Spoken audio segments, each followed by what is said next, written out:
जय मारा डाकोना ठाकुर राजा धीराजा रणछोड़ राय। हे काड़िया ठाकर राजा रणछोड़।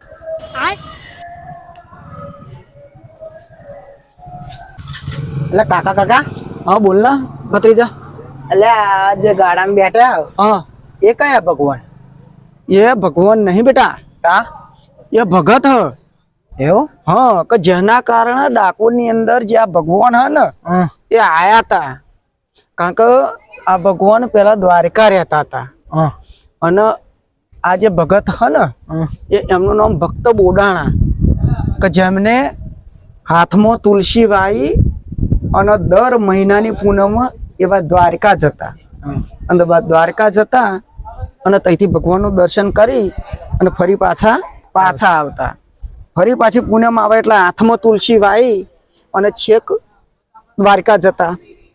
આવું ઘણા વર્ષો ચાલ્યું અને ભક્ત બોરાણાની ઉંમર થઈ ગઈ એટલે આજે ભક્ત બોરાણા ખરા એમને દ્વારકા જઈ અને ભગવાન હોમે અરજી મૂકી કે હે પ્રભુ હવે મારી ઉંમર થઈ ગઈ છે અને હવે હું આવી શકું એમ નહીં, એટલે તમે બને તો મારી જોડે કૃપા કરી અને આ ભક્તની લાજ રાખવા તમે મારા ડાકોરની અંદર ચાલો।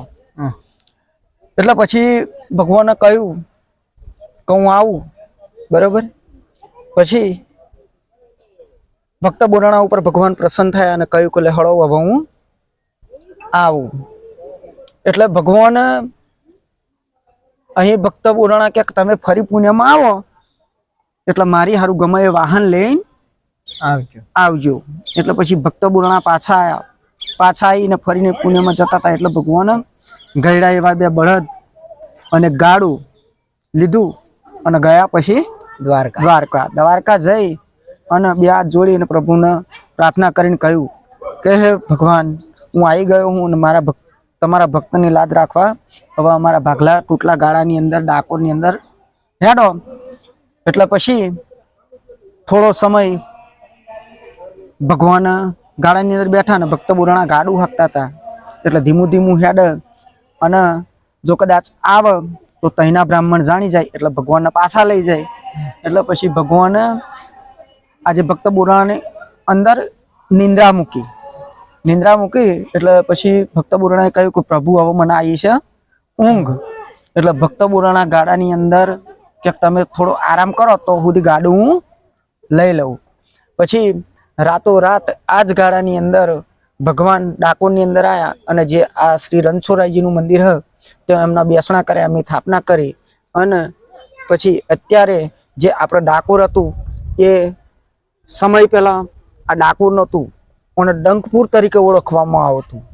કારણ કે આ ડાકોરને ડંખપુર નગરી તરીકે ઓળખવામાં આવતું। અને જ્યારે ડંખનાથ જે મહાદેવ ડાકોર ગોમતી ઉપર જે બિરાજમાન હ તઈના એક મહંત અને બહુ મોટા વિદ્વાન સાધુ હતા કે જેમનું નામ ડંખપુરી મહારાજ હતું। હા પછી એમને કહ્યું કે સમય ચક્ર ફરશે અને ડાકોરની અંદર રાજા રણછોડરાય આવશે એટલે એમનો બોલ રાખવા પણ જાતે સાક્ષાત ભગવાનના ડાકોરની અંદર આવીને એમને બેસણા કરવા પડ્યા।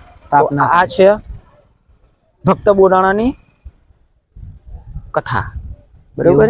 तो बोलो श्री भक्त बोराणा ભગવાનની जय।